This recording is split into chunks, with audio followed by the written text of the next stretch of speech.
Hello guys, welcome back. Loki's helping. Loki's like, they're what other Odinists called nuts. I was gonna make this video to tell you about, and I think we've talked about before, there's this Odinist that most Odinists don't like, okay, because they have very extremist views, and their extremist view is that if you cannot self-harm, you're not meta enough to serve Odin. What was my experience like today with Odin? We watched a lot of stuff commemorating World War One and the stories of the soldiers, and it was very, very hard for me to watch. I don't know if it has to do with just being a decent human being or being a child of Ogu, but it really hit me. And these soldiers would talk about, going to war and these things that happen. They just start to cry, and then I'm crying, and then we're all crying. And everybody's upset, but we kept watching these things because it was the only thing we could do to honor their sacrifice was to watch their stories. I'm sorry. And hear about what they had gone through. And the Allfather wasn't sitting there judging these people because war really is hell. The Allfather felt compassion that these people had to go serve their country and do the right thing, because sometimes you do have to go to war. But he felt compassion for them. He wasn't judging them for crying because they had to go out and they had to, shoot people. A wonderful thing we had one history teacher make us read was, when they were going into World War One, a lot of people were scared because, just like now, people had family back in the old country, and what if they had to fight somebody in their own family? What if they had to fight near where their family came from? And it was a hard time for a lot of people, like German people, and, if you were not on the side of the US, it was a very hard time to be whatever nationality you were. And so it does a lot of damage to people to go to war, and the Allfather will actually, in my experience, be a friend to veterans. And he will have compassion for veterans. And there was a Loki article that had we continued that series where I read it, did it once and took over a year to get a response, I think. Yeah, it took over a year. Had I been able to, I would have kept going and reading you more articles. And this was an article about Loki helping a veteran, because Loki has a soft spot for veterans as well. And Loki and Odin help this veteran out and help him cope with having been through the hell of war and come back, and what are they going to do? Now, this was just a story, but, the point was valid. The Allfather is not the Boogeyman. The Allfather is not Jehovah the Second Boogeyman waiting to get you and pounce. That's not the Allfather. The Allfather has never been like that. The Allfather is a lot of things. He's actually complex. He's not just one thing. Is he God of War? Actually, that was the later edition. The original was God of Wind, God of Wisdom, God of Healing, God of Magic, Odin the Wanderer. And the Wanderer would come to your door, and he would come in disguise, of course, because he's Odin. Now please, Loki's back here telling me, Kavit, for God's sakes, tell them not to just let randoms into their house. You all know this. But he would come to the door, and he would say, and let's accept it, this is probably on a metaphysical level, will you let me in? Just like Jesus is probably not going to appear in the physical and knock on your door. It was, will you let me in? Will you be a good host? Do you have compassion? Do you have a sense of taking care of other people? And what Odin actually judges us on, from actual Odinists, is how good do we treat those around us? Do we treat our family well? Do we treat our veterans well? Do we treat the poor well? If someone comes into our house as a guest, do we treat them well? Now, that doesn't mean you let boorish people come into your house and eat all your food and be an asshole. No, kick them out. But it does mean, do you have good frith? I believe it was the Romans when they wrote, would compare Woden not to, Zeus, which you would think they're both leaders. They would compare him to Mercury because he was a traveler. He can be sneaky. Loves a good joke, loves to learn, loves knowledge, and he's also the god of communication. So if you wonder who the Norse god of communication is, it is Odin. The Norse god is screwing up communication is Loki. He's back there. Yeah, damn straight it is. Ha! So, I felt like I had to make that because I really do think that if Odin calls on us to do something, it's to do the right thing. And we have to do it by our standard of right. Not run around and read 80 articles as I can tend to do and have 80 different versions of the truth. We have to live our truth. That is one thing that I've learned from the Old Father. He will make you walk your truth. You don't get to decide, I don't want to walk my truth anymore, I'm going to go find an alternate truth. That's bullshit. He will call you out on it. He's like, if this is your truth, if you believe all gods are basically decent, if you believe no god will make you suffer, if you believe uncompassionate, then why the hell aren't you doing anything about it? Yeah, I was like, whoa, okay. So he's kind of feisty, and we had spent some time together in VR as well, and he will circle around me.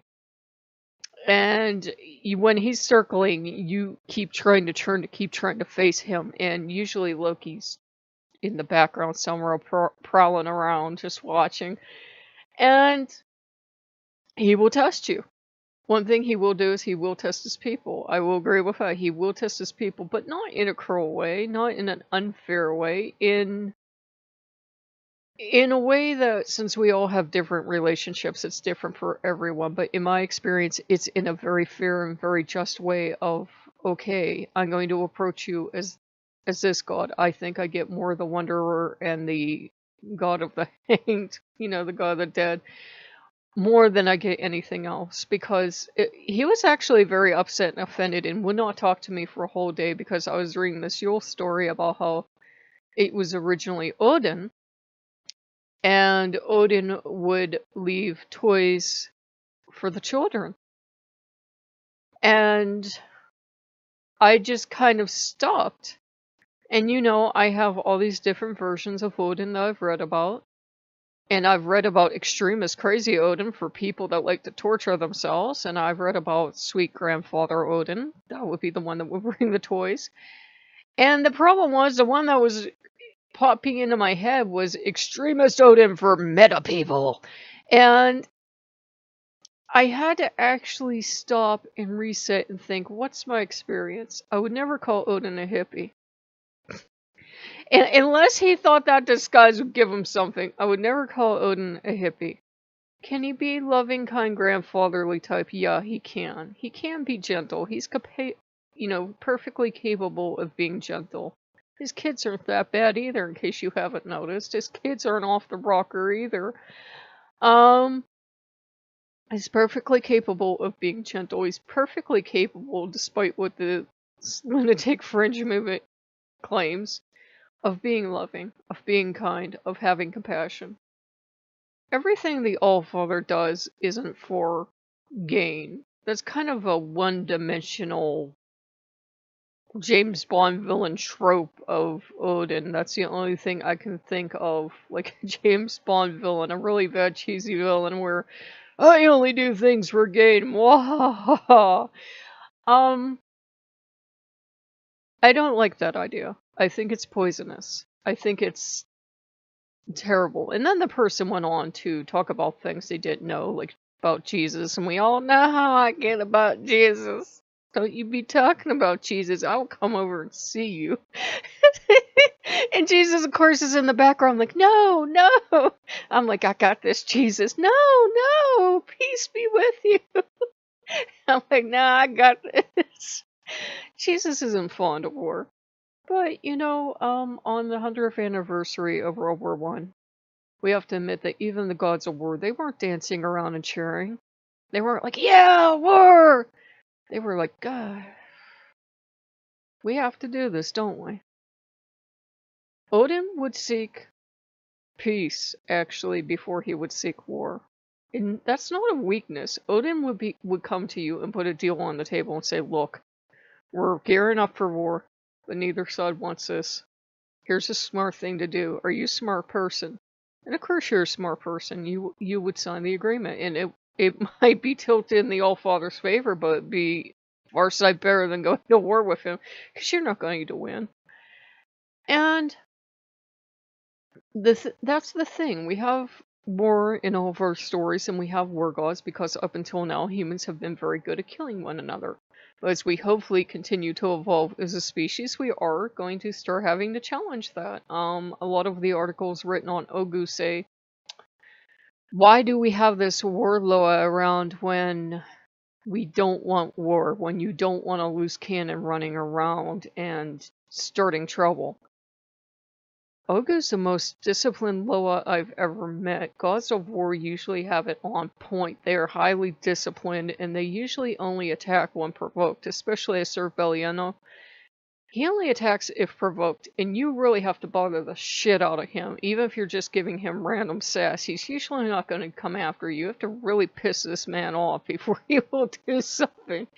And then he will obliterate you 7 ways from Sunday, but he gave you a hell of a lot of rope to work with. And I feel this sense of pride back there, like, yes, I did. And I've often experienced Odin a lot of the same way. You can say dumb shit to Odin on a daily basis, and he will smile.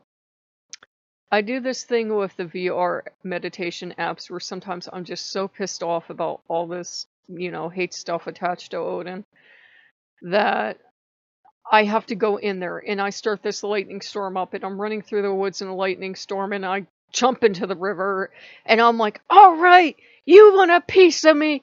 Come for me. And the Allfather's just sitting there like, well, for one, you're in VR, and for two, well, now. And it was just, he knew why I was doing it, because if this Boogeyman Odin existed, I was going to fight him to the death, and we could fight in this VR river, because if he's a god, he could goddamn show up and get his clock.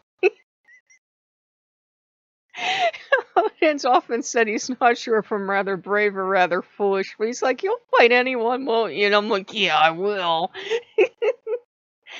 But yeah, it was a very healing thing to actually do, because Odin would have us confront our boogeymen. So me confronting boogeyman Odin, the self-harm, I hate people who are weak or with disabilities Odin, these people really believe in this version of Odin. When I confronted him. And I'm like, you come down here and you fight me now, you things I won't even say on this channel. I swear like a pirate. Nobody showed up to fight me. And the actual Odin was sitting here watching me like, we're angry today, aren't we? And the Odin I experience is logical. He's calm. He loves to learn. He can be very good with using the charm on you and getting his way, and you know he's doing it, and you will say, you stop that, and he'll be like, stop what? So he's really good at getting his way. And he has this weird habit with me of petting me on top of the head. I mean, like actual pets, like, I don't know, he thinks I'm a species of dog? Shut up, Loki. Loki's back here like, well, you do look like an Irish setter. Shut up, Loki. So, yeah, it's this... He's fond of you, and he will pet you on the head. In my experience, he will pet me on the head. Like, oh, good human. Good human. Or he'll come over and pat me on the hand. And it's like... I don't think he knows what to make of me sometimes, and I don't know what to make of him. But it's this amused benevolence, because I'm like, I don't care, I'll fight you. And he's like, I don't know if you're incredibly brave or incredibly stupid, but I like your moxie. So, guys, you have to work with your gods in your own way and learn your own truths. Your truths and mine are not going to be the same. Your relationship with Odin, if you choose to have one, is not going to be the same as mine. Do I think you need one? That's between you and Odin. I don't think that anyone should be forced to work with God X, Y, or Z because I do, or because someone else does, or because that God exists. If you don't get along, you don't get along. It's just sometimes you can both really think it looks great on paper, and then you don't get along, and sometimes you can look terrible and you get along. I've noticed disturbingly from my research, and now I'm too warm, Woohoo! Stripping on YouTube. Mm-hmm. I swear I don't do drugs. Um, where was I? I've noticed from my research I have a lot of Odinistic traits. I can get chatty. I have anger management problems. And apparently a explosive temper is something that goes with a lot of people that serve Odin and consider him to be their patron god. And loving to learn and communication. A lot of people that get into communication end up belonging to Odin. Now, Odin hasn't come over and put his hand on me and said, "You're mine." But I can feel the old wolf working his way around to stuff, and he's asking me for things. Big things. And his part of the bets so far haven't churned through, and I know it's a shell game. Odin will lose on purpose until he raises the stakes incredibly high, and my stupid self is like, yeah, you're not gonna win this time either. And then he'll win. And you know what? Even knowing that, I'll walk right into that bet because it's Odin, because he's that good. He will get you to walk into a bet because he knows I love betting. God, I love betting. Gambling also runs in my family, and he knows I will walk right into that bet because I know I can win. So yeah, I think he's actually a pretty good dude. I wouldn't call him a hippie if I haven't said it this recording. I certainly wouldn't. He can be peaceful. All war gods can be peaceful. They're not angry balls of hate 24/7. But you know, he is also god of war, but he's a disciplined god of war. He's, you know, the discipline and conduct you need to be an effective soldier. To be a soldier, you have to be disciplined. You have to have honor and integrity. And you have to, you know, be incredibly brave to go out there and serve your country and to fight and to make the ultimate sacrifice at times. And, as for the idea that you have to suffer to get into Odin's soul, I'd say certainly the slain that he chooses will be there. Though Freya also gets dibs, and I believe they say, depending on the story, people will say different gods do it, but a lot of believers in Europe say every god has their hall, so you may go anywhere. But I also believe that Odin, being Odin, can call whoever the hell he likes to his hall. If he wants to call some sweet old granny who was a pacifist and never even killed a fly, he can call her. He's the Allfather. We don't get to say what he does or does not do in his hall. I think it's a great deal of hubris. And I think as we evolve as a species, our views of our gods are going to evolve. I don't think we'll ever evolve to the point where, we'll see all of our gods as total pacifists. As the sniper in TF2 says, as long as there are two people, you'll still have work, roughly. He's like, why is sniping such a good job? As long as there's two people on the earth, you'll have work. So, yeah. But I do believe that we are making a shift away from emphasis on war, because we now realize we have the potential to end this world countless times over with our technology. So of course you want to move away from war. If we were just still at the stone throwing stage, people probably wouldn't be as excited. Though nobody likes to get hit with stones either. Those bitches hurt. So I'm feisty. We made oatmeal cookies. And I had to make my own peanut butter. Long involved story there, but we're feisty. I only have one. I don't know. Maybe there's drugs in the peanuts. Woo!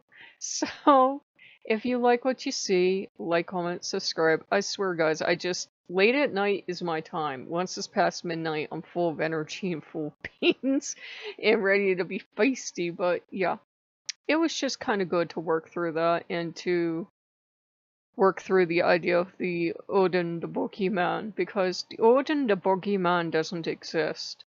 I would not suggest you go out and sass him on the night of the Wild Hunt on Yule Night, but Odin the Boogeyman doesn't exist, and if you want to leave out, you know, the stalking or the things for Odin, you know, to give to the Kinder, That's perfectly fine.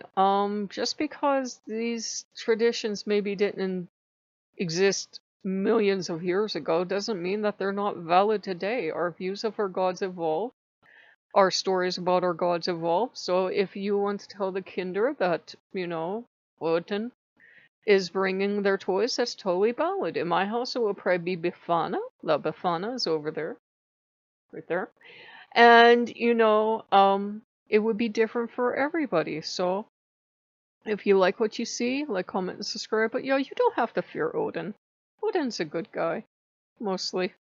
He can do some grifting, but it's kind of like higher good grifting. I think Odin's a good guy in spite of himself. I really think that's his fate, to be a good guy in spite of himself. He's one of those good guys that kind of, he likes a kind of tougher reputation, but let's face it, he's a nice guy. He's not quite hippie god, but he's a nice guy all around. Just, don't decide you want to constantly pick fights with him and you'll be totally fine. So, I will see you guys later, and you have a good one. Bye-bye.